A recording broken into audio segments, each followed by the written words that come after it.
2.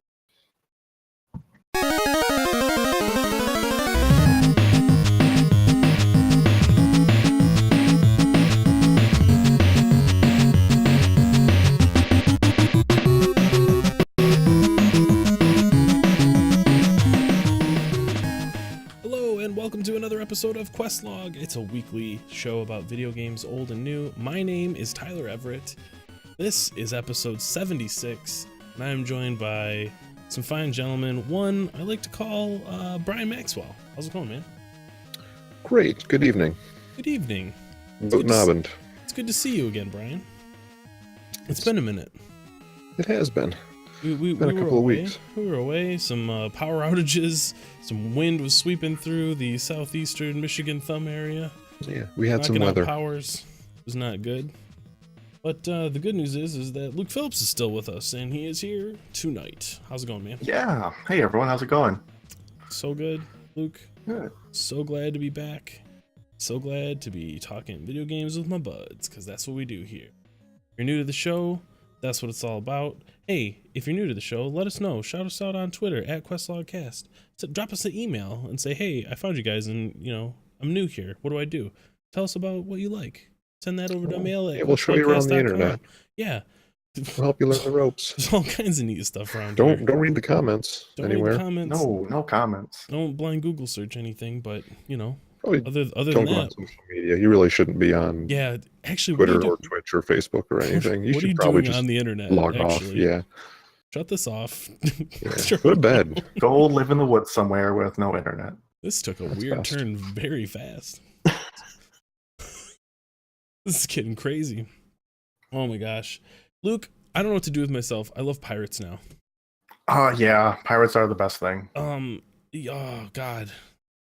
I've just been consuming all the pirate media that I can. So you finally finished Black Sails. I finished the Black Sails, yeah. Yeah. It's Game of Boats. It's Game of Thrones on the water with pirates. But I love it.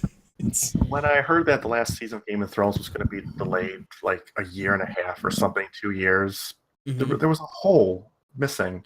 Yeah. Just gone. Something was missing. a hole and right in your hole. It This had to be patched. this filled that spot. That was the 2x4 that I nailed Yes. in to stop Yes. the water from flooding in. Yeah, it's a neat little show. It's good. It's kind of dark, but it's it's Hey, good. Tyler. Hey, what's up? You remember Community, the Glee episode? Yeah. Where like Yes. Of course. where I like do. one by one, like they all don't want to join Glee Club, but one by one they fall off. And Yeah. Jeff like watches his friends, succumb to that one at a time, and it's Mhm. horrifying. Yeah. Just making a conversation. Just make it's not really relevant to this, but yeah. Good talk. Well, maybe it is. Anyway, I'm just saying. I didn't think pirates were cool before. I think pirates are pretty darn cool now. Yeah. And I think that because of a little game that we can't stop playing. It's called Sea of Thieves. Let's get into what we've been playing.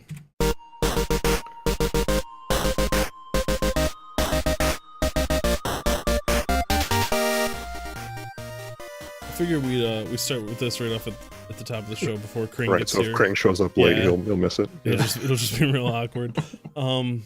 But yeah, man, still playing the Sea of Thieves, still getting up to that bullshit in there, and it's consuming all my waking thoughts and some of my non-waking ones.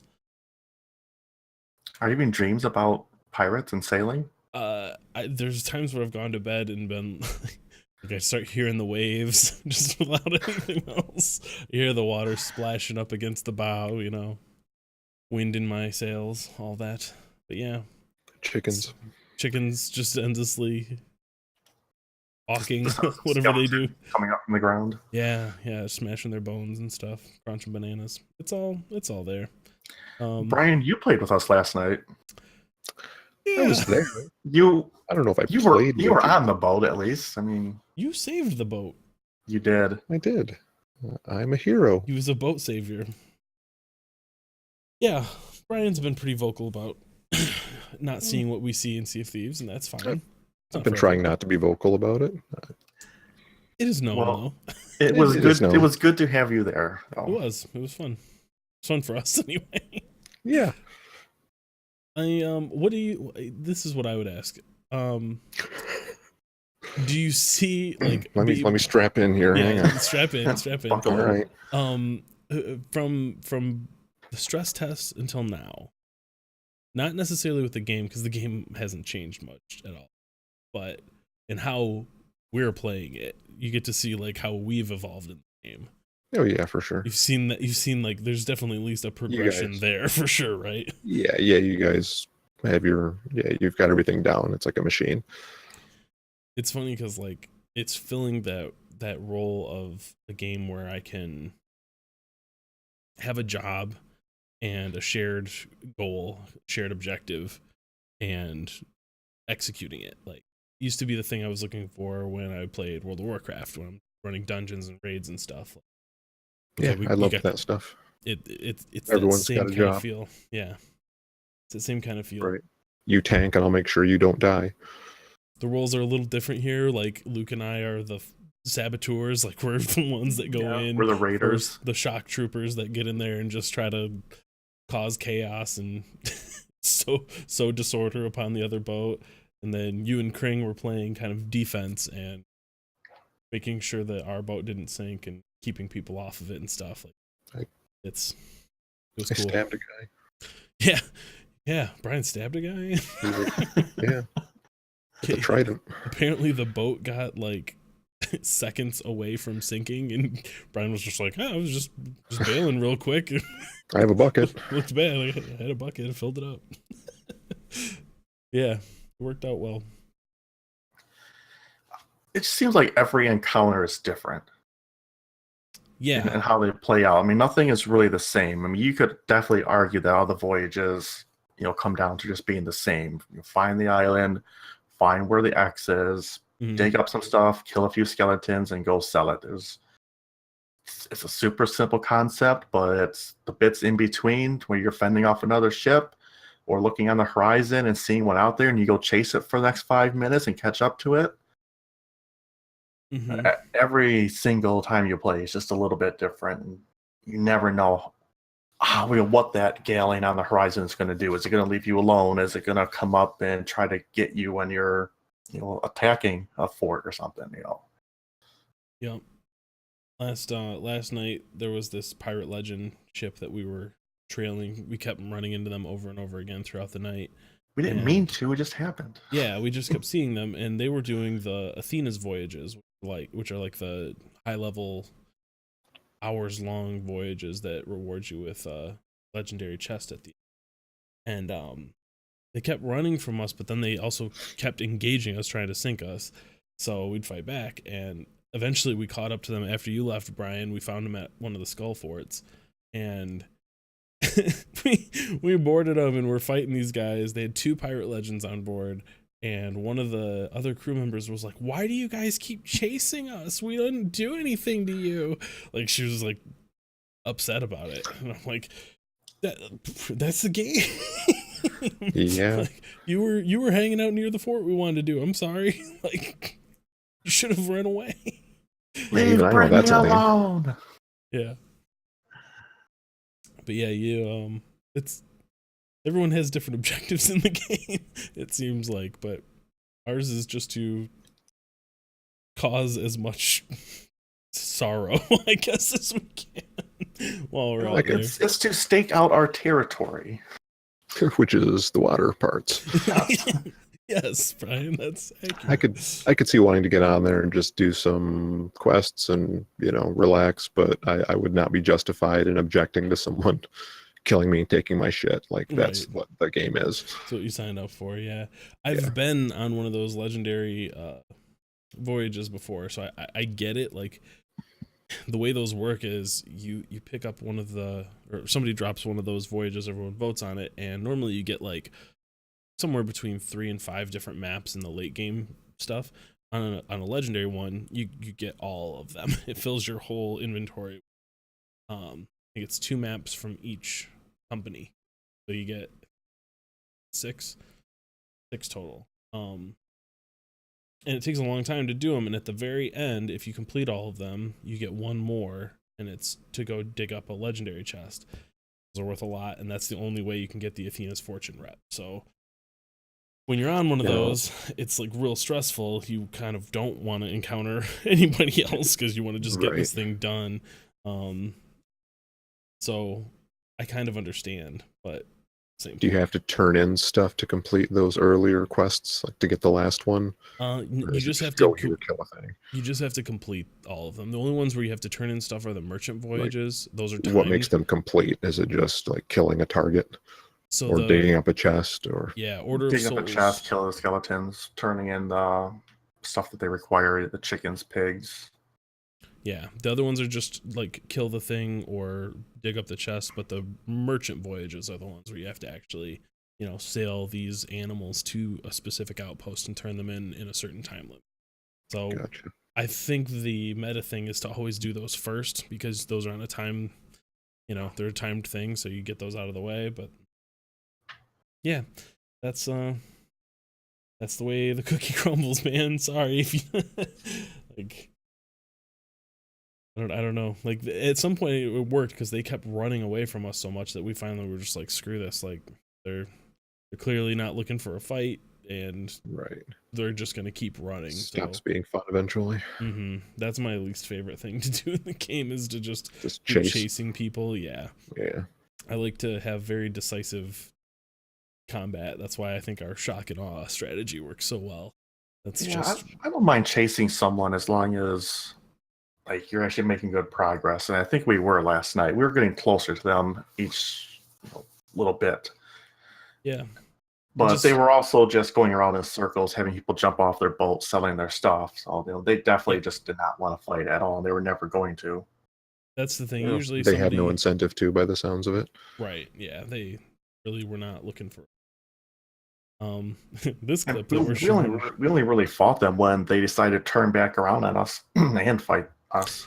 Yeah, that was the thing. Like they said they didn't want to do that skull fort, and we definitely did. Like we had already started it and fought off another ship there, and they turned around and came back. So we were like, okay, engage them. Like let's get them the fuck out of here. That's when they got sunk. But yeah, this clip that we're showing here was another kind of fun thing. Luke and I were on a sloop together, just a duo, and we encountered this 4-man galleon, and we managed to sink him here. And that was a pretty cool moment. Yeah, snuck on board, hid from them, and then you came around and started shooting at them. Yeah, like you got on, you managed to start sowing that chaos on board, and then I think you dropped their anchor. Yep, dropped it pretty early. From there, I was able to bring our sloop back around and just start hammering them with the cannon while you kept people dead on board. And after that, they admitted defeat pretty quick and scuttled their ship. It was a decisive victory. So that was absolutely intense, hiding out and watching them run around. And at first, they're like looking for me, but then you started to engage them, so they gave up, and they never saw me come with that blunderbuss to them. Yeah, there's a lot of like in the moment strategy. Like we kind of planned that out going into it, but things definitely didn't go perfectly. Like I got killed like during the first few seconds of the engagement, and you missed your keg. Like we were gonna try to powder keg and missed jumping on the boat entirely, and we had to adapt, but it worked out. So really, yeah, it's still a lot of fun. I'm still really digging that game. And so what next patch they're hoping to introduce better player matching options, I think it is, like private parties. Yeah, that's going to be huge. They announced that this next update that's coming, they're going to allow you to basically do what most modern video games have let people do for a while, which is make your party invite only. So right now, if you decide you want to join a 4-man galleon, you can do that, but if somebody drops out, somebody else can drop in before you can invite your friend in. Now what they're going to be able to do is just say like, okay, well, I'm going to make this one, it's a 4-player galleon, but we only have 3, and slots. That slot will be reserved for somebody that we into the. Now that patch was supposed to be live this week. I took the day off work, I bought a pirate costume, and I am super fucking pissed at Rare. Okay, right. Well, they need to fix their game. You're in good company if you just I'm head gonna go over on to Reddit. Hang on. yeah head over to Reddit, head over to the Sea of Thieves official People need to forums. know about this. Let Rare know. Hashtag not my developer. Yeah, it's ridiculous. Like they came out and said, hey, yep, there was a couple of issues that were affecting PC players, and we couldn't really get them totally ironed out before that, so we decided to push the patch back. Sorry, it'll be, probably next week. Should we play the news jingle? People on the internet are upset about a video game. Hang on. Yeah. When did this start happening? Alert the press. So yeah, as usual, like people are freaking out. The thing that's crazy to me is like everyone's bitching that they're communicating and that they're not being transparent enough. I don't know. I've been playing Blizzard games for a very long time. I've been playing video games in general for a very long time, and they've been releasing weekly update videos. They've been very active on Twitter. I don't know what people want from them. Like they're communicating all of their feedback and stuff. There's some stuff that I think that they're maybe misinterpreting or could be changed a little bit, but it's nothing major. I think the only part that they've really ever miscommunicated, at least recently, was they were saying that the new content patch, Hungering Deep, I think it's called, was going to be out early May. And then they turned around and said, oh, wait, no, that was a miscommunication. We'll have something in the next few weeks with an official release date. Well, so that early May thing was apparently some like internal early draft email that went out to like content creators and stuff, and then they took all that stuff down, reworded all their messaging, so everything that's been like publicly available since they announced that has said just May. It didn't say early May. But somebody grabbed a screenshot of that. Screenshots of it now. Yep. I read this letter I wasn't supposed to read, and you said this. Exactly. People took that completely out of context, and yep. So again, like what?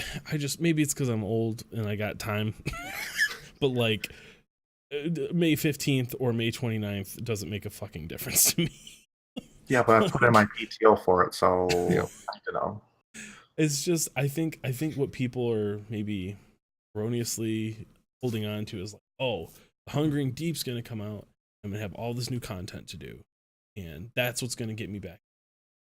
And I feel like that's what you're hoping for. You're probably gonna be let down by that patch, because what the game is what you're seeing on the screen right now. Like, it's all about just having stuff to do in between those moments when another player shows up. Whether they turn out to be friendly or they turn out to attack you and you got to defend yourself, or you go seeking them out, like that is the core gameplay. So having a new like fish person to fight, or like a new boss type thing in the water that shows up every once in a while, that isn't going to be adding hours and hours of content for you. It's just going to be another variant thing that shows up. Yeah.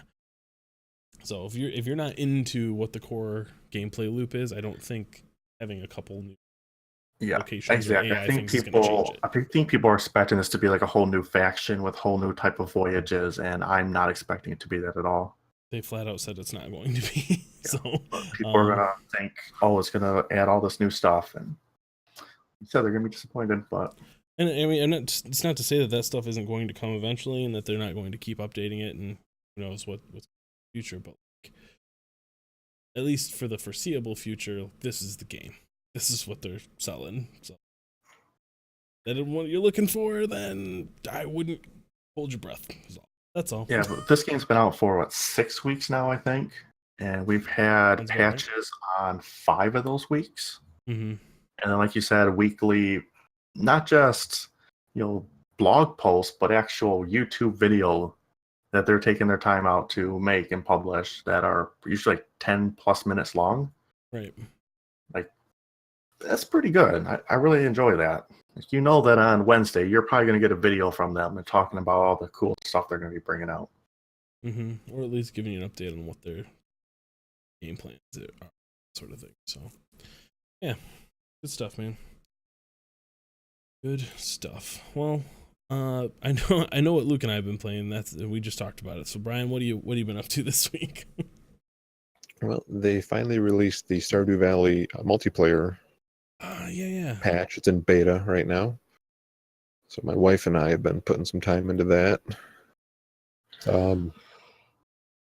It's real good. It's multiplayer Stardew Valley. Like it's everything it claims to be, huh?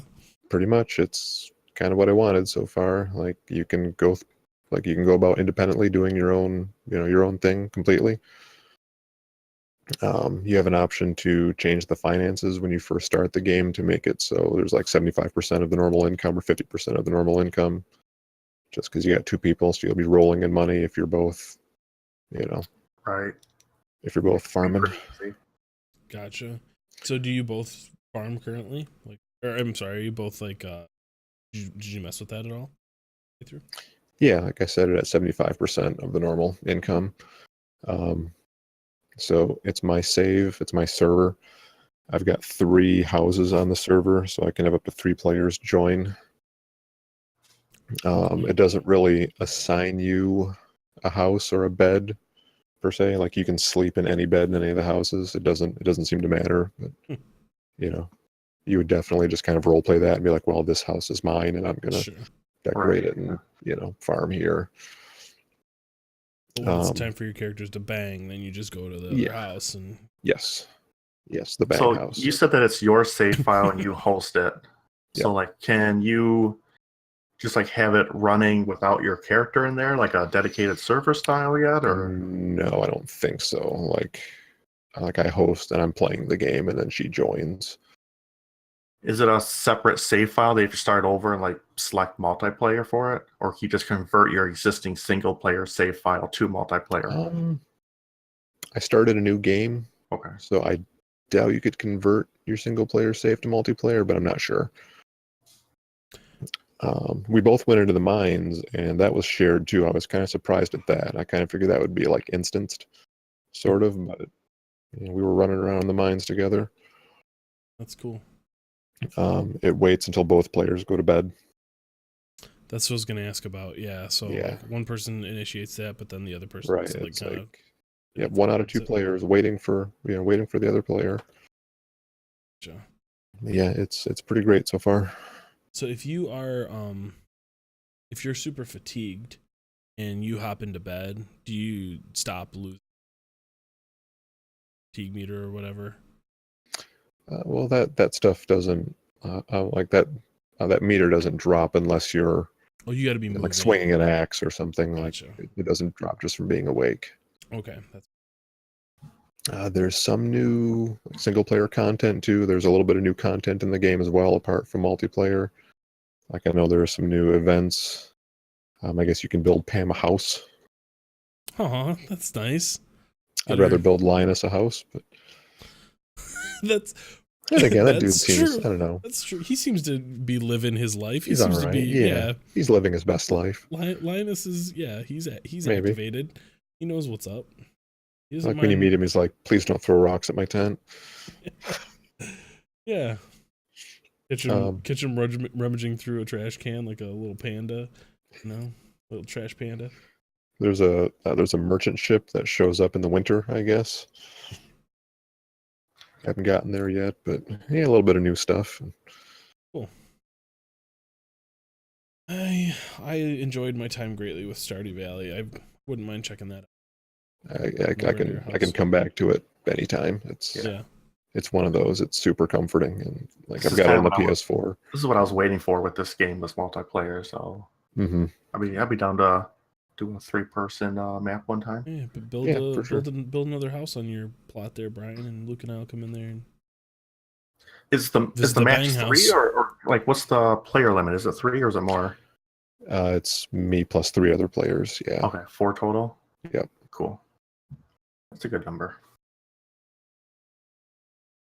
God, there was something I was going to ask you about that. The events and stuff like that. So that's all just. That must not trigger until you guys both walk into there. Is that how that works? Those seem to be independent. Oh, okay. As well, like she can be viewing an event and it doesn't affect me at all. I think. Well, I should rephrase that. Like it's that way for the cutscenes. like for the events, like the festivals and stuff, we both have to walk in. Okay, that makes sense Pretty because sure. those stop time. I think Yeah. they like the whole time you're there, time doesn't pass, and then when you leave, it like skips you forward to the end of the night Right. usually. It's 10 o'clock now. Yeah. That's cool.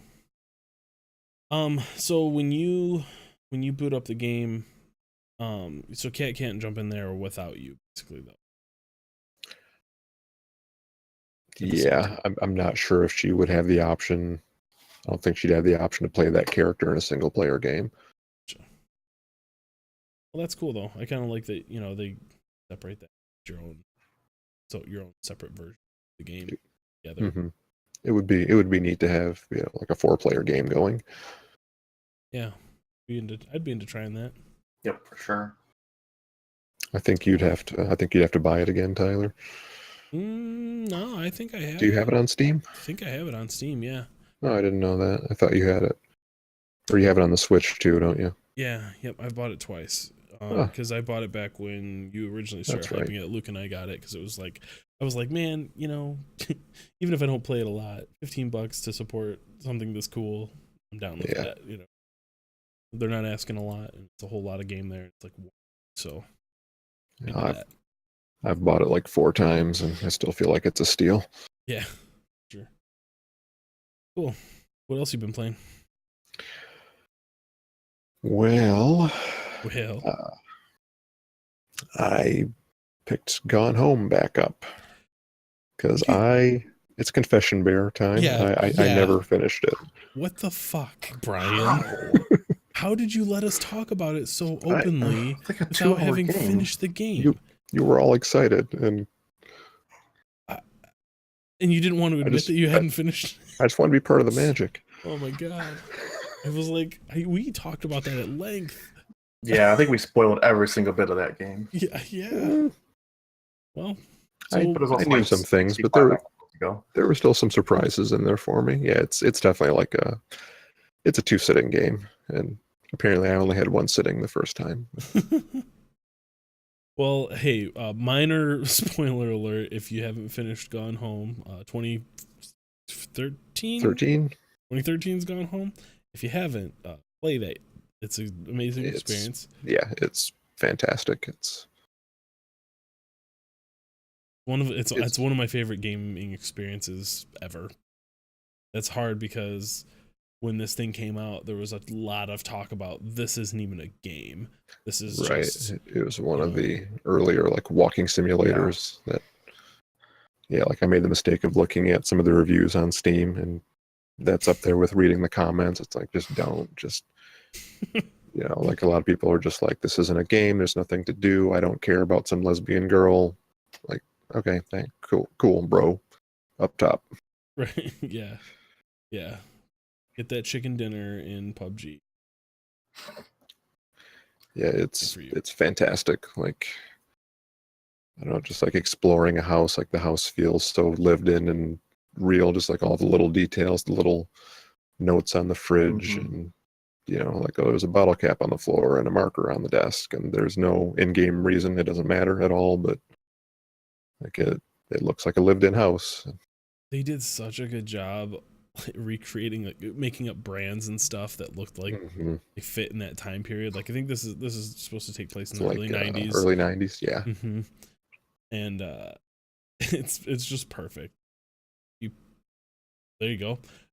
You pull up some interesting magazines there. Dad's porn stash. Yeah, I found Dad's porn stash in the study. Yep. She's like, "Geez, Dad," just like lazily thrown under some books in a box. some unsold books. Yep. Yeah. Yeah, the house is full of them. What I really enjoyed about this game was how the tone changed as you played it.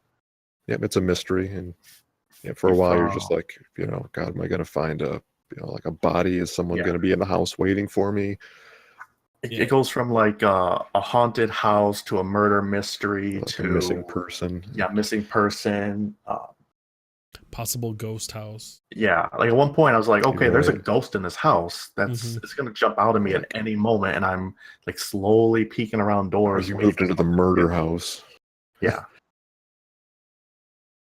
Yeah, and like it's a love story, and it's a incredibly well told one of those, like, like it's a young teen girl who falls in love for the first time and learns that she's gay, and that would have been really easy to screw up and to do that wrong, but they, at least as far as I can tell, being a 40-year-old bearded straight white dude, it seems like they told that story perfectly.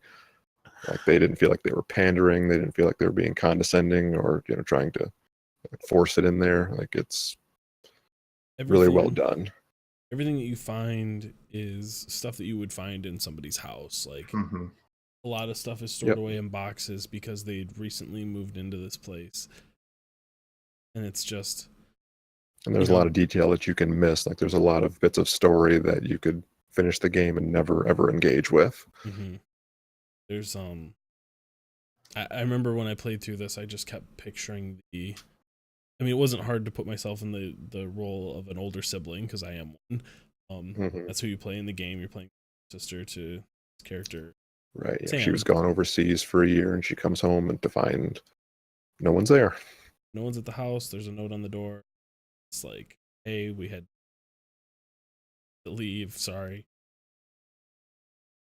What's going on? But there's still little details, like the TV is on and stuff like that. Like it doesn't look like someone left and closed up the house. It looks like someone just left. Yeah. Yeah. This game has never made me more apprehensive to open a door in my life at the very end. I won't spoil anything, but going down that hallway to open up a door, I was like, I don't even want to know what's on the other side of this. You're led to believe one thing. Yeah. Yeah, I knew what wasn't up there thanks to our earlier conversation, but I cried. Like it was a really, really moving ending. I did not expect it to end that way. It was really touching. Like the way that love story unfolds and kind of looks like it's falling apart, and it was a good hit those notes well. They hit it out of the park. And it's cool because everything that you see in the game, there's never any dialogue, there's never any cutscenes, there's never there's just like some another character doesn't show up. It's just always what you find. You hear your sister's voice, like there's some audio recordings of her voice that plays. And like the other stories with the mother and the father, those are just like you're left to try to like piece the clues together and figure out what may be happening, but it never explicitly tells you really. Yeah, you find notes on tables and answering machine messages and journals. It's one of those things where you definitely will want to sit down with people who have played it and talk about what they think happened. Yeah, like you helped me kind of piece that stuff together. There's definitely some things where if you do miss a few of those hidden notes or hidden or whatever. Yep. And the stuff in the basement, like the way you pieced those different pieces of the puzzle together was pretty interesting. Like it'd be possible to go through the game and never open that safe. That's a totally skippable thing. You would just think like, man, Terry's just kind of a fuck up. He's just kind of the dad is just right. A guy who's down on his luck and kind of can't really get it together. And there's a darker story to all that there. And same for like the mom. It's like, oh, it looks like she's maybe cheating on this guy or maybe wants to, and those two stories, as they should, kind of mesh together. Oh, and it's always raining and storming, and it's so fucking good. I love it. Yeah, that's such a peaceful, relaxing thing for me. And exploring this empty house, with the rain pattering on the windows and the thunder and lightning. Yes, this is one of my favorite games I've played. It's my favorite walking simulator. Yeah, it's weird because I didn't think that would ever be a thing that I could possibly ever be into before. And then after I played it, I was like telling everybody who doesn't even play games, I'm like, I don't care if you've never picked up a controller. I don't care if you have a PC that is any good. Like, it'll probably run this. You need to play this game. You're the one who actually got it for me, if I remember right. I bought it for you, and I bought it for Joni, too. You bought it for me. I was like, all right, fine. I'll go home and I'll play it. And I remember being like halfway through, and I messaged you on Steam, I think. I was like, what is this? Like, I can't believe this thing is crazy. Uh-huh. That's why I like to try different genres and stuff that I don't normally play, because some of my very favorite games have been outside my comfort zone. Mm-hmm. I think some of the same people that worked on Firewatch worked on this too. I saw Chris Remo did the music, and I'm pretty sure he's part of Campo Santo, which makes sense. Yep. And See Edith that Finch is lineage, the other though? one that I thought of, obviously, and just like this feels like, I don't know, the house feels lived in the same way that Edith Finch house did, but not in a outlandish Wes Anderson way. Like this feels like a regular ass house. It still has all the like hidden passages and stuff. Like, that stuff's really cool. False panels and things like that. Sam's pirate story that she wrote, favorite thing. Get to see like Yeah, that was original... oddly touching. Seeing the original one that's, you know, scrawled on a piece of paper with misspelled words. Like, I've got some young kids, and yeah, that feels pretty accurate. And then you see, you know, the later writing of it where she's clearly trying to write, you know, like her father, and like It's a much more touching. Mature, well-written story. Yeah. She poses this, creates these characters, and it's, you know, it's a minor spoiler. So one of them gets gender swapped, like magically, and something happens, and sudden out same gender instead of different one. It's this whole story about still in love. They didn't change who they are.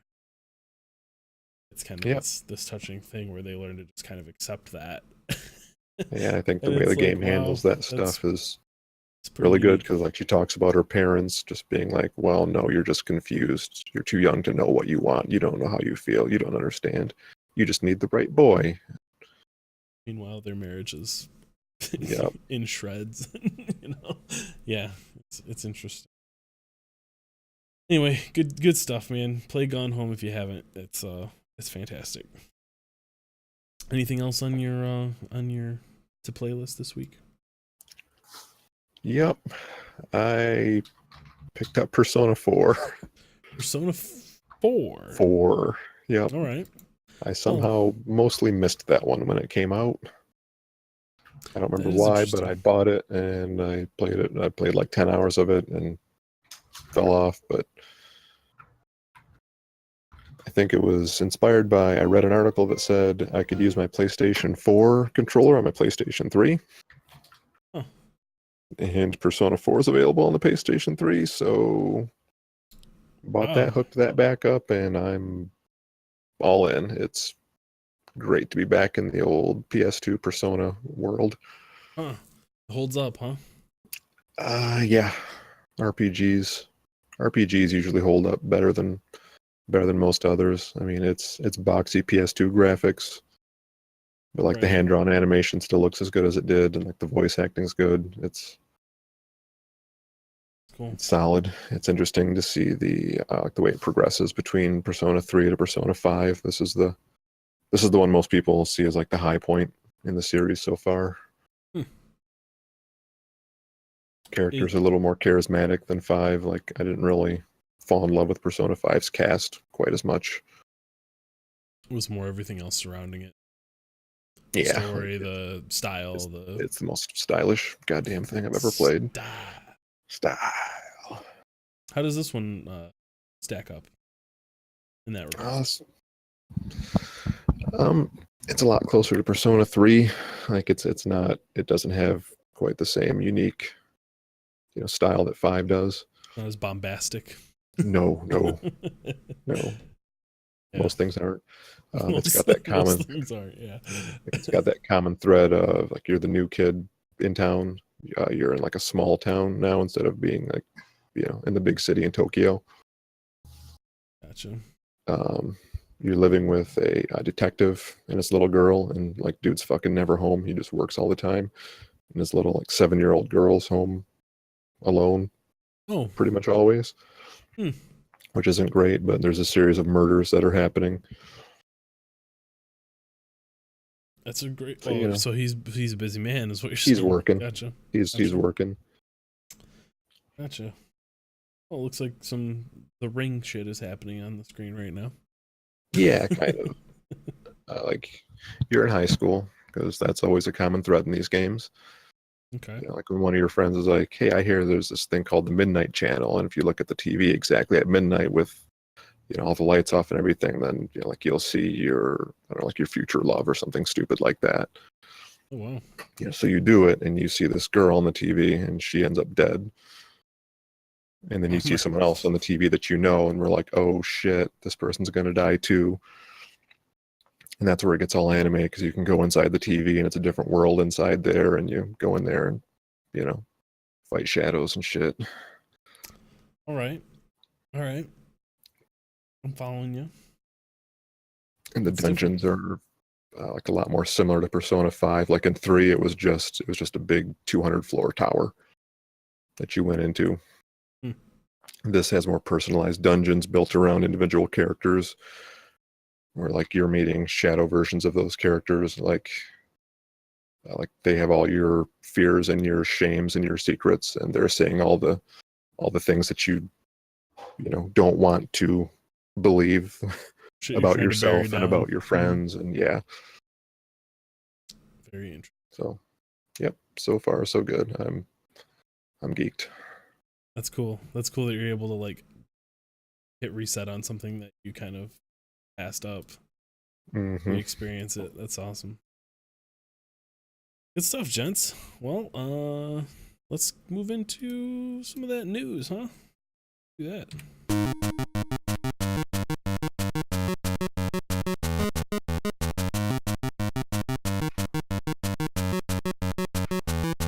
Find my news. There we go. Oh, yeah, you know what? Man. It's the internet and people are mad. Before we do that, because I forgot, 2 weeks in a row now, I figure we could maybe talk about some of the upcoming releases that we're going to get it in passed. before the end of May. Yeah, before the end of the May, we should talk about what's coming in the May. We could have waited 2 weeks and been like, here's what games came out this month. Yeah. Here's what you already missed. Let's go down this list here. We got a new Total War Saga game, Thrones of Britannia, that came out May 3rd. Anyone stoked for that? No? I played a few of the Total War games, Shogun, Rome, and Medieval Total War. Oh, okay. But I haven't really touched them in quite a while. But those are absolutely fantastic games. I've heard good things. They're kind of like big, like giant combat simulator type things, right? It's like armies on a battlefield, right? You've got your top-down risk style map, move armies, kind of like Civilization in a way, or manipulating taxes and making sure your population isn't going to revolt on you. But then your armies collide and it goes to a 3D map with armies where each individual soldier is modeled on the field and they fight. Gotcha. It's almost like war simulation kind of thing. Yeah. Cool. What else we got here? Oh, Donkey Kong Tropical Freeze, or Donkey Kong Country Tropical Freeze. Sorry, for the Switch. Get it right. Yeah, I didn't know that this was a thing at all. I guess this was a Wii U game that has been re-released on the Switch, which is a very common thing. Yeah. People are mad. But also people seem to love that game. So I love those games on Super Nintendo. Me too. I really, really want to pick this up. I was actually just watching some videos of it yesterday at work, coincidentally. And it was my last day. I was given a little bit of freedom. Okay. Congratulations, by the way. Thank you. Yeah. And it looks absolutely fantastic. It looks so reminiscent of the Super Nintendo titles, and I want to play it. But there's part of me that finds it really difficult to spend $60 on a game that has just been re-released. Mm-hmm. And I don't know what it is, because it's still the first time I'm going to be playing. It's not like I bought it for the Wii U and I'm re-buying it for the Switch. And it doesn't look shoddy, right? Like it looks... No, it looks real good. But I have a hard time justifying it on my end. I don't know why. Can you just make believe like you don't know that? Well, here's the thing is I didn't know that until someone told me. Like, I think I read a review for it, and they're like, oh, this was out on the Wii U, and they poured it over. I was like, oh, well, there now, all of a sudden, I don't want to buy it. I'm happy to ruin things for you, Luke. If there's anything else you want me to destroy for you, just... Spring's not here, but he made a pretty good point that, like, maybe he didn't make this point, but we were just talking about it in general. You know what? Actually, forget it. Krang didn't make any good points. No, he didn't do this at all. I'll edit that out in post. So Breath of the Wild is a Wii U game too. Like by all accounts, that game was probably developed for the Wii U and then ported to Switch. Yeah, they did the same thing with Twilight Princess. Twilight Princess, yep. So yeah, I think I'd heard that like it was originally designed to use the big goofy Wii U screen controllers, and then they had to drop that, so that's why some of the inventory stuff's a little wonky. Mm-hmm.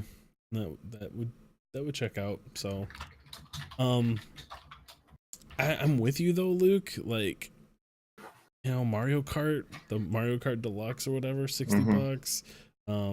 They're releasing that Hyrule Warriors game that came out for the Wii U. That's gonna be another $60 title most likely. There's a lot of people very optimistic that they won't be doing that for Super Smash Brothers, and just adding a few new characters, but they very well might not be. I don't know. And I understand why they're doing it. They have these really awesome, amazing titles that were released on the Wii U, a console that no one purchased in the world. And why not? Like, no one's played them. They're gonna be brand new for a million people. So put a little bit of fresh paint on them, release them for $60, and it makes sense for them. And actually make the money on those things. Yeah, I see the thing, and I don't necessarily cost. Yeah, I don't even necessarily like name them that much, but I still understand the disappointment desire to not be full price. It's a gut thing. Like, what I want them to come out and say like next year is, hey, while we've been re-releasing these games for you, we've been working on this title, and they have a trailer for something that's holy shit. That's going to be worth it. That's fantastic. Give me that. Yeah, I think Metroid Prime 4 is going to be a 2019 title. I'm pretty sure. Yeah. Mm-hmm.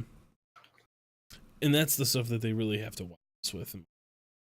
So far, the so far the Switch. The Wii U isn't great so far. Let's face it, guys. Yeah, next year might be the year of the Wii U. There's my hot take. The bloom is off that rose. Yeah. There's my hot take for 2018. I don't know if the Wii U was so great, everyone. But yeah, I mean, so far the Switch has been kind of like, hey, these games that were good on the Wii U, now you can play them on something you give a shit about, and also all these indies that if you don't have a PC, you might not have played. I haven't had a reason to turn on my Switch in months. Yeah, well, hey, Donkey Kong Country Tropical Freeze is right there begging you to do that. I missed that boat altogether. I've never played a Donkey Kong Country game, so they're fantastic. They were if anyone finds Tropical Freeze on sale for like $40, you let me know. Email us, Luke@questlogcast.com. Yep. I'll email you. Okay, thanks. We also got Conan Exiles. This I kind of missed. That actually looks pretty good. Yeah. Is there dongers in this? I know that's what it was famous for. I don't know if they still are. I wasn't looking for dongers. I was looking at it on Steam. It looks pretty good. The Conan games have been famous for like dongers and nudity and stuff in the past, and I guess this one, there was an MMO that came out that was like, oh look, it's got see your character's titties if you take all their clothes off. He's donger. Finally, titties on a computer. Right? Who'd have thought? About time. But yeah, I kind of don't know anything about this game, and like that universe a lot. Barbarians and swords and stuff. Who'd have thought that'd be a thing I'd be into? But swords and loincloths. Yeah, dig that. Get down. No beards.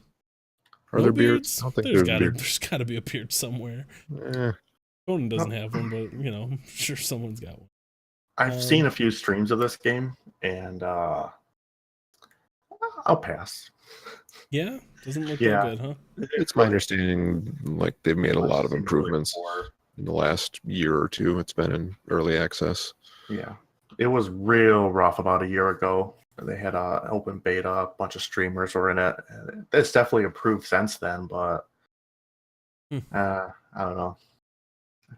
Okay. I've had my time with my open world survival build a base games and Thrust, and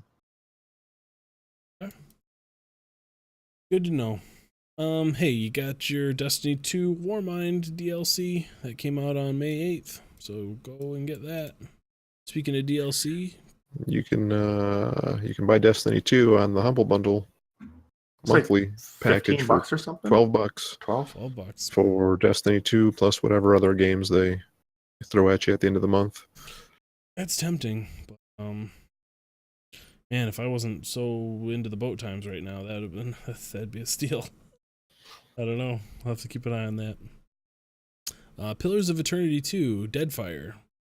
Brian, I had it in my head that you were into that Pillars of Eternity stuff. Is that true? Yeah, that's another successor to Baldur's Gate and Icewind Dale, those Infinityware. This screams Brian all over it. It's basically Baldur's Gate, but pirates. Oh, okay. A lot of boats. Oh, well, I speak I'll my play that tomorrow language. then. I'll end up playing that, enjoying it, and not finishing it like a year from now. Sounds good. I I did know know I will. that the cast of Critical Role, like Yep. all of them are voice actors in this game. Yeah, I saw that. It's a pretty big cool. deal that That's all cool. of them got into it. I think some of their characters even make like cameo appearances in it, if I remember correctly. Oh, that's It's, cool. like so far, like all the reviews say that it's a good one of those. Yeah, I was watching a stream of it earlier today, and it seems real spot on to Baldur's Gate. Mm-hmm. Tacoma for PS4. Tacoma was a game that was available on PC and Xbox already, I think. So, I know PC. I've got it on Steam. okay. It didn't quite grab me. It's from the Gone Home people. Mm-hmm. To In bring that space, back though, around. It's in space, and it's got kind of a neat system. Like it's an abandoned space station where something terrible has happened and everyone's dead. But you can see like recordings of them, like walking and talking. So you can walk in a room and listen to a conversation, and then wind the conversation back and walk over, to a different part of the room and hear someone else's speech. And like you're walking around the space station looking at stuff, kind of like the house and Gone Home. Didn't grab me quite the same way. Space. Hey, speaking of things that didn't quite grab you the same way, Battle Chasers Night Wars coming to the Switch. It was so close. It's a good game. It's Close. just I'm wondering if they've maybe made some tweaks to it. Like the difficulty seemed real off to me. Like it's a good turn-based RPG. I liked it a lot, but it had the problem of giving you like 3 people in your party, and then 3 people sit on the bench at home. And the ones that sit on the bench fall behind, and I am not okay with that, so I kept swapping them out. And then I'd be under-leveled, and I'd have to go and grind. And You just want them to all share XP. Yeah, able to, just maybe tweak their gear or something to get them up. But yeah, have them get like 75% of the XP that the full team gets, or something. right. Yeah. Well, hey, you can get that on the Switch now if you are so inclined. What else do we got here? There is oh, here we go. Now we're into the stuff that's oh yeah, Battle Chasers comes out the 15th, so a couple days. We're into the stuff that's not out yet. We're into the stuff that's actually still in the weeds.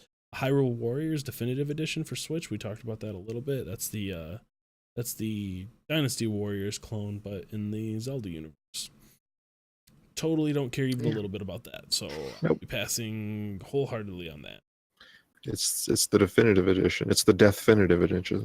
Right, definitive. Yeah, it's the Warforged edition. Yeah. It's not for me. It's not for me. Yep. It takes Zelda into a realm that I don't want it to be in ever. So just a button mashy hack 'em up. Yeah, they try to like work in a story as to why like every version of Link and these things are all given the same universe stuff. It's just weird. I don't know. It seems like if you let like someone who's in charge of writing fan fiction for Zelda have the guys who make Dynasty Warriors turn it into a game. I don't know. Just nothing about it is appealing to me. But hey, Buy it next week. Get it next week, May 18th. State of Decay 2 coming to Xbox One and PC on May 18th. That one is a zombie survival game, third person kind of deal. Or described as if like Grand Theft you're Auto building was a base. yeah. Maintaining a base. Mm-hmm. Yeah. These games are popular, or that game was popular, the first. Yeah. I played a little bit of it. I didn't love it. Didn't love it. Didn't really grab me, but I played it with my Game Pass. Gave it a couple of hours, and I don't really care for zombies. Yeah, it's not a deal breaker, but bag. I'm sure not. Yeah, I'm not signing up for it. Well, the next one here is something I actually do have some interest in. I have a feeling Luke might too. Mega Man Legacy Collection coming to Switch on May 22nd. That looks real to me. It's there's two different games are this. I'm trying to find the actual listing because there's two. There's Mega Man Legacy Collection 1 and 2. I think that together is $40. Basically 1 through 10. Okay. So it's all the Mega Mans. It's not any of the X's. Yes, not any of the X's. Mega Man. All the Mega Mans, all the Mega Man. Mega Mans. Yeah, I love those games, dude. I'm trying to remember. I think I played 1 through 8. Wow. As they came out. I don't think I ever played 9 or 10. Yeah, I remember like 6 was the last one. I think that was on the NES, and I owned all of those. I did all of those as a kid. I loved the series, so I think I've only played 2 and 3 for NES. I'll be checking this out for sure. I was all over Mega Man 2, but not really any others. I would be more interested in the X series coming out. Still never played that. Brian, get yourself once again SNES emulator and get X and play it tomorrow. It's your homework. Or tonight while we're just buy it on the virtual console any day now when it comes out. Hey, you're burying the lead here. You're skipping ahead. That segue was way too early. Yeah, damn it, Brian. Hey, I see an opening and I take it. All right, I'm just gonna blow through the rest of these then. Dark Souls Remastered. Right. Hey, get your Dark Souls, get it on the Switch. That's happening. Oh, and not even just the Switch, Xbox One and PS4 as well. May 25th. Dark Souls, get it remastered, get it while it's hot. Detroit Become Human, May 25th. You still picking that up, Brian? I can't remember. Probably at some point down the line. It's a wait and see. There's too much ick there. Here's one that both of us are excited for. Moonlighter. That one looks real cool. Moonlighter, I am gonna pick up. Yeah, that seems like a no-brainer. Yeah. Looks like just like one of those. I think, what do we call it? Ultra bit, megabit? I don't know. It's that kind of 16-bit. It's got a top-down Zelda kind of look to it, but you're also like a shopkeeper and you're going into the dungeon and finding shit to sell in your shop. Yep, seems awesome. Seems cool. Yep. And Sega Mega Drive Classics coming to PS4 and Xbox Craig's not here. One. Nobody cares. Sorry, Craig. Play all them great Sega Mega Drive games coming out soon. Play all the Sonic games that aren't good anymore. Hailed it. Also, we got this is a few weeks old now, but we got a Red Dead Redemption 2 trailer. A new one, a third one. Yeah. Fewer horse balls in this. Yeah, I mean, some, like, they're implied, but you don't really see them swinging about. It's not a feature that is heavily leaned on. Yeah, no. But you do get to see a John Marston cameo, so... Yeah. Seems like he's going to be involved, but probably not a focus. That's the hope. Like, as someone who doesn't really have any investment in the series, I wouldn't want to see them lean too hard on, hey, remember all the stuff from the first game you loved? Here's more of it again. Like, just touch on it lightly and move on. Here's the real story of John Marston. Yeah, the Hollywood true story. Yep. Right. Yeah.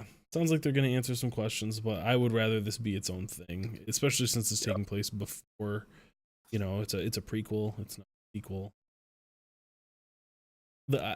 I'm cool with them leaving him as mysterious as they still can. The original Red Dead Redemption be his story. Yep. Here we go. Here's that segue. Let's try that segue again here, Brian. Hey, You know what? I've never played Mega Man X, but yeah, as soon as Virtual Console comes around, I'm gonna buy it day one, $9.99. That shit is gonna be mine.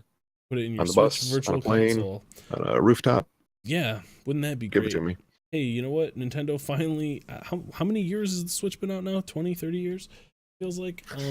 They finally came out and just said Virtual Console is not coming to the Switch. So suck it, Aaron Shock. Kring and Luke Phillips. I think we kind of knew that with After the a way few that their months. online services were coming out. Yeah, and after a few months of not having the console, like eventually it's like, okay, well, what could the holdup possibly be? If you're going to do this, you would have done it. Especially when they were not talking about it at all, refused to comment on a virtual console. Right. But I think maybe I'm just being naive, but we're still going to get the old titles just under a new brand, a new way to service them. On one hand, it's lame that Nintendo always leans on that back catalog. They've been doing that pretty hard for a while, but they've also got a great back catalog. Yeah. And it sounds like they're wanting to make their online service closer to a Netflix style subscription. Like while you're paying for it, you've got access to what they announced 20 NES games so far. Mm-hmm. So I'm thinking they're going to keep adding to that, but I don't want to wait around for them to add like the games that I want. You know? Yeah, if this was just, man, our whole library is available. Every game that you could possibly, acquire through other means, is available. People would here. bitch about paying for Mario World for the 4th time, and then they would fucking do it. Like it seems like they're leaving a lot of money on the table to me. Yeah, but even still, like, so this service comes out and it's $5 $20 a month a or $20 a year or whatever. Like, for this to really be worthwhile, like Xbox and PlayStation are giving gamers who do their monthly subscription like really good games every month. You know, access to 2 or 3 titles that are solid games, recent games and stuff that, like, hey, if you missed this the first time, maybe this is a year old, it's not that far back. You can't tell me that, like, playing fucking Rad Racer on my NES is like, well, that's too much to ask for. Like, we can only give you these 10 predetermined titles. Like, I want to have access to the whole fucking if that's going to be what this thing is, if you want it to be comparable to what everybody else is doing in 2018. Like, just here's $10. Can I play Earthbound, please? Right, Earthbound, right? Like any of this old stuff. Like there was some games, there was some real out there stuff that I played on the NES and on the SNES. Like I want to play the Battletoads games. I want to play the friggin' there was this one awful one called I think it was like Rad Galaxy, or I have to look it up. It was ridiculous. It was awful. I would love to be able to play that again. Yeah. So if you're gonna have a service that's like, hey, just play all of our old stuff, like, have it be all of the stuff is all. I'm thinking they might just be like slowly drip feeding these out. I don't want to wait months and months and months. Here's the thing. Here's what worries me about this, is they're Nintendoing it up. They're not just saying here's Balloon Fight. They're saying here's Balloon Fight, and it's got online multiplayer and a scoreboard and leaderboards and stuff. Yeah, just download the voice chat app on your phone, and then you are good to go. Dude, what's your friend code? Let's do this. Yeah, just send me that 16-digit friend code, alphanumeric. It'll be sweet. We'll just get that in there. God. I challenge you to Balloon Fight. Like, okay, cool, sweet. Here's Legend of Zelda, but hey, it's got multiplayer. You can go around Hyrule, killing Octoroks, see who gets the highest score. Nobody wants to do that. Like, We just want access to all the old games. God damn it, please. Please, Nintendo. Why are you doing this? That's how I feel. I think It's that's like how they most people hate feel. their fan base. It just feels like, hey, we hear you guys, but we're gonna just put this little spin on it that's gonna make it best thing ever. They march to their own drummer. They always have, and there's a lot of good and a lot of bad that comes out of that. It's just this whole mother knows best kind It's of like, yep, attitude we're gonna that do gets things under our my way. skin. Yeah. Yep. So hey, there you go. No virtual console, but pay us some money and get access to the games we want you to do. That gets us some really cool stuff like the Nintendo Switch. Uh-huh. And it also gets us The Wii U. an app that we use on our phone for voice chat. Well, hey, in other blunders, you'll never guess this, but Canadian Walmart done fucked up, guys. Apparently they leaked a whole bunch of the E3 2018 lineup. So there you go. Yep, I don't. Yeah, it sounds like this is legit from what I'm hearing. Like some of the titles are pretty obvious, and some of them are like, well, I don't know, but it's a bunch a of placeholder art that made it onto the Canadian Walmart website.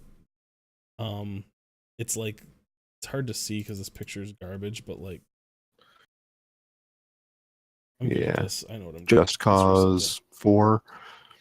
Just Cause 4. It's a lot of sequels. Just Cause and Far Cry are different games because those were the same game in my mind. So those are very that's different.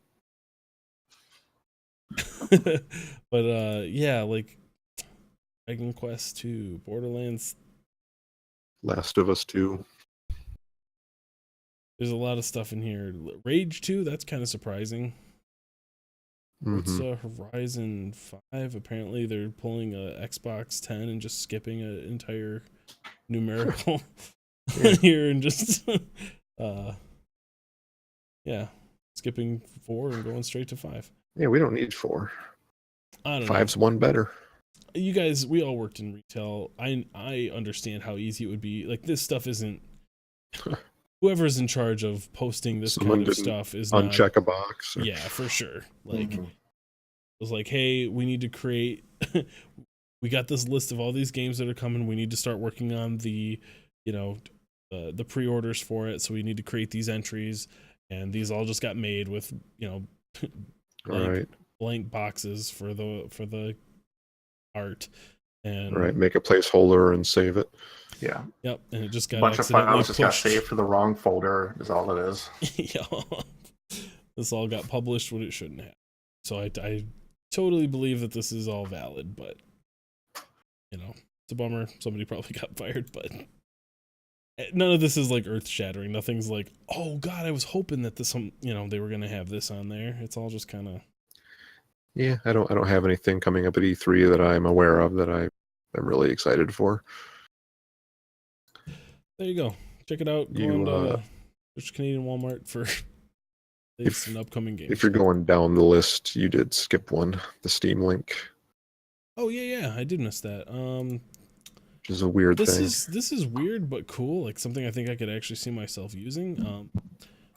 Steam Link is a like Roku style box that allows you to stream your games from your PC to a TV. They're going to be making a mobile app for iOS and Android. It'll basically do the same thing. You'll be able to play your Steam games from your phone while you're connected to your network. So hey, be sitting on the couch and load up Dishonored or load up, something else and somehow play that on your phone. That seems pretty cool. The controllers, where that gets weird for me, like if you can sync a Bluetooth controller with your phone, which I can see us doing, but maybe not a lot of people doing. Yeah, I don't know if that means it'll have like its own on-screen controls that God, I hope transfer over. Those never work out well. On-screen controls are, yeah. It does say you'll be able to use the Steam controller, MFI controllers, and other devices. So, pretty sure that includes that little NES 30 Pro controller that I bought from 8-Bit Dough. Yeah, I've had my my Switch Pro controller synced up to my phone before, so. Yeah, sounds good to me then. Yeah, definitely. I would definitely check that out. Yeah, that should be coming later this summer. So get it then. So this is why they've been giving Steam links away literally for free. Yeah, that makes sense. If I can just do it through my phone, then not. Yeah, seems very very cool to me. I will definitely be trying it out. And finally, a little bit of a dark news. It's not really dark. It's just kind of the GameStop CEO has left his post after 3 months on the job. Yeah, that's not encouraging. Yeah, retail's a tough nut to crack. Yep. As we've been seeing, there's been a lot of recent retail operations that you'd think were solid things that have kind of failed over the last decade or so, and GameStop has been just hanging by a thread for a very long time. Yep. The more games go digital, the less need there is to walk into a store, and when you can buy the same games at Walmart or Target, like if you go into a GameStop now, there's an awful lot of collectibles and Funko figures and Oh man, I was on the phone. lots of other bullshit. I was on the phone with Kring and to finish his pre-order for God of War. I think it was to like pay it off and get night release.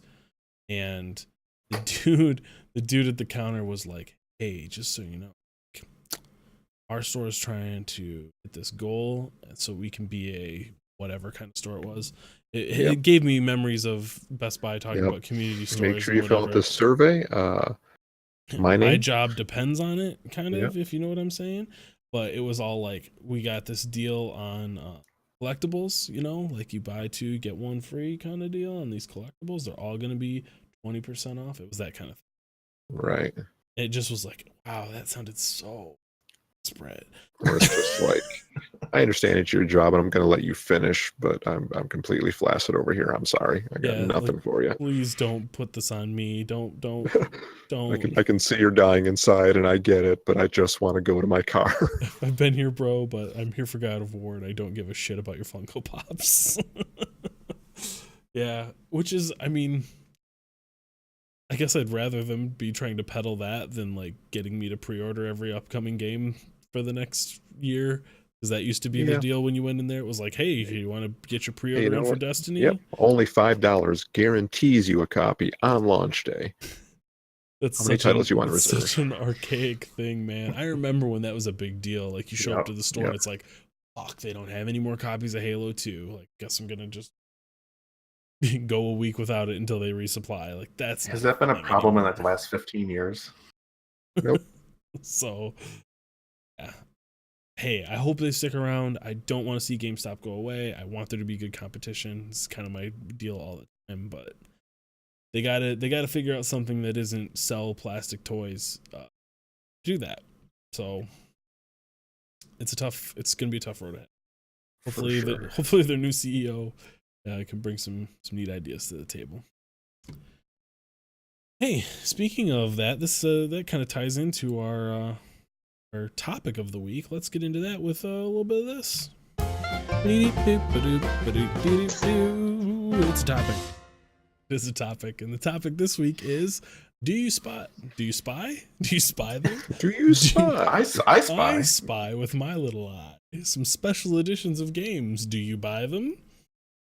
What about you guys? How do you feel about special editions? What draws you to a special edition? And if you look behind Luke Phillips, yeah, yes, I do. For the audio listeners, is that a Fallout 4 Pip-Boy? Yeah, Fallout 4 Pip-Boy. Okay, and there's a dude holding a dangly thing that I never know what that is behind you. It looks like he's holding a sword, possibly a lightsaber. You talking about this guy? Yep.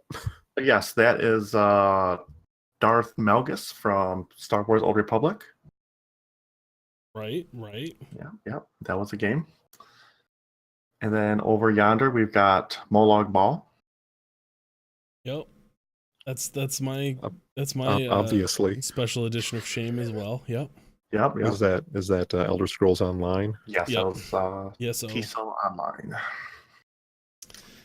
Yeah, that was a garish display of of nonsense. The Imperial edition of Elder Scrolls Online came in this giant box. That was huge. Yeah. I think I still got the box somewhere. I tried to pawn it off on Brian when I was trying to give him a microphone a while back, and then I wound up having to take it back. Yeah, it had that giant statue in it. It had like a Art book. somewhere. Seems like it would have an art book. I think it had an art book. I think the soundtrack was in it. Now the real question: did it have a leather-bound. map? Did it have a map? I think there was a map. Okay, I'm in. I think it wasn't like a parchment one. It was a Cloth? Nope, it was just like on glossy paper. That kind of bummed me out because the Skyrim one was kind of like a faux parchment. That's what I miss about like PC gaming in the 90s was fucking cloth maps and all the extra bullshit they'd pack in the boxes. I love that stuff. I've got a map of Icewind Dale on my wall. Yeah, that's real cool. Yeah, so it really depends for me. It's got to be like honestly, usually the in-game stuff is what will get me to pick up a special edition of a game. Like I'm way into extra outfits or weapons or skins or exclusive missions or that kind of stuff. It's a double-edged sword because I usually wish all that stuff would just be included in the base game, and it often feels like we just took this really cool looking armor set and stripped it out of the game, and now you have to pay extra for it. Like, fuck you for doing this. Now here's an extra $20. Exactly. I don't like those because they never seem to last in game for whatever reason. Like you find something that's better down the road or cooler looking, and then it's just a waste of money. I want something that's actually physical that I can display. This is the most this is the darkest part of that, Luke. Is like we all pre-ordered Sea of Thieves to get the exclusive Black Dog outfit. We used it for about the first week, and now none of us use that anymore because it's like, oh, everyone has that. But that wasn't really a special edition of the game. You didn't pay anything extra for it. Yeah. That's true. I was gonna spend $60 on the game anyway, so I'll just spend it 2 days early and get the stuff. Yep. Well, that's the stuff that makes me pre-order. Is you're gonna give me a bonus at the same price? Sure. Yeah. Yeah. Now the other side of that, Luke, is like I think it was Kingdoms of Amalur. Like there was extra shit that came with it, like weapons and stuff, and those weapons were super good. Like made the early parts of the game at least very trivial. That creates a weird thing in my mind where it's like, well, I can just pick this up and kill everything. That's not fun. But if I don't do it, then well, I don't know. It feels weird, like I'm going out of my way to, be less efficient. Which there's a whole balancing part of it that just doesn't make sense. I think I've seen some. I want to say it was the original Guild Wars that it would come with a ring that increased your experience by like a few % or something like that. And it was enough to give you a small little boost, but not game breaking. Yep. And that's I could have just made that up. It sounds familiar. There was something in the Elder Scrolls that I think it was the Imperial Edition was the only way you could play as the race in the game. And there was another feature to that too. That's gross. You could, that's a little weird, but you could also play as any race on any faction, which was like kind of cool. I remember it was if you wanted to be an orc, you had to be part of the Ebonheart, something like that. Maybe it was I can't remember the names of them all. But there was like 3 factions, and each race was limited to one of the factions. But if you paid more money, you could go to any faction with any race. Yeah. So I remember that being a big part of why I wanted that edition too, because I was like, well, I definitely want to play a Nord, but if Luke is heart set on a Breton or something and they're not part of the same faction. Redguard. Yeah, Redguard or GTFO, I forgot. Spears, right? They got that plus to spears. Adrenaline rush. Back in Morrowind, it was one-handed swords. Okay. And then I've just carried it over since then. Anyway, so yeah, I didn't want to be restricted to certain faction. So a lot of good that did me, because remember all those times we played Elder Scrolls Online together? Remember that? I mean, boy, that was fun. Countless nights. times. Just nope, never did it to me. I don't think so. I don't think so. So yeah, it's. I don't care about a helmet. I don't care about a statue, but give me some cool stuff in game, or like you said, Brian, like a cool art book or map or something tangible Right. that isn't just like, it's got some value behind like sitting on a shelf and look. Yeah, Soundtrack is a big one, like having the full soundtrack with a game. That's pretty cool. yes, I don't think I've ever bought any of the big special like $100 editions of games. I'm not going to do that. It's like I could buy 2 games instead of buying this one super game. Like that's kind of the way my mind tends to go. I might pay an extra $10, like if you're going to throw a soundtrack in there or something. Like I do that on the PC a lot more. Like on Steam, there's a lot of games where it's like, hey, this is $20 or $25 with the soundtrack. It's like, Yeah. Yep, get me that soundtrack, please, and thank you. A lot of games now are doing a thing too where all those digital things, all the extra like DLC parts or in-game items can be bought after the fact. Like Right. World It's of an Warcraft upgrade. does that now, where if you don't want to buy the collector's edition of like the boxed version of the game, skip out on that and still upgrade to like the digital deluxe version, Right. which still has like the pets and mounts and extra goodies for the other Blizzard games. And it's like a $15 upcharge or something like that from the base game. Like I that's see pretty that cool. on Steam a lot too, where it's like Yup. it's $80 for the special game, or it's $60, and then you can get a $20 add-on later if you want. Because like I don't know if I'm gonna like this game. I don't want to go all in on it yet. Yeah. So it's weird. I don't think I think with retail kind of struggling with having space for these big fucking $100 boxes with statues in them, like that's becoming less and less a thing. Right. I think we're probably gonna start seeing less and less of those Master Chief helmets. Yeah. Yeah, I remember working at Best Buy and those goddamn Master Chief helmets being all over the place. I think we still had some of those like a year or two after that game came out, sitting in the back, supposed to be destroyed. Yeah. Halo kind of fell off. Yeah. Reach wasn't as popular as it could have been, and then 4 was kind of a middling thing. I think by the time 5 came out, people were mostly done.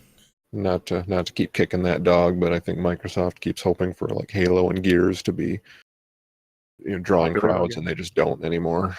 Yeah. They've got a following, but they're not system movers.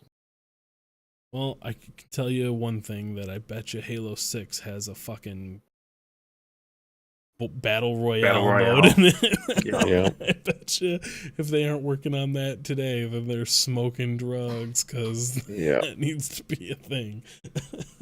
This feels like MOBAs and card games from a few years ago, where it's like, we're going to have 50 of them, and then 3 will be left standing. Feels a lot like that. Yeah. Yep. Well, hey, man, I think that's a show. Good discussion around those special editions. Thanks for showing up. Hey, shout out to Led Lunchbox in the chat there. What's up, Mike? Thanks for joining us over at twitch.tv/questlogcast. Hey, you can get the show every week right over at questlogcast.com. If you're not already doing that, get on iTunes, get it on Stitcher, SoundCloud, wherever you get your podcasts, man. YouTube, we're up on there too. Email the show. Send us some email over at mail@questlogcast.com. We'd love to hear from you. Love to hear what you're into. Do you buy special editions? What's your favorite one?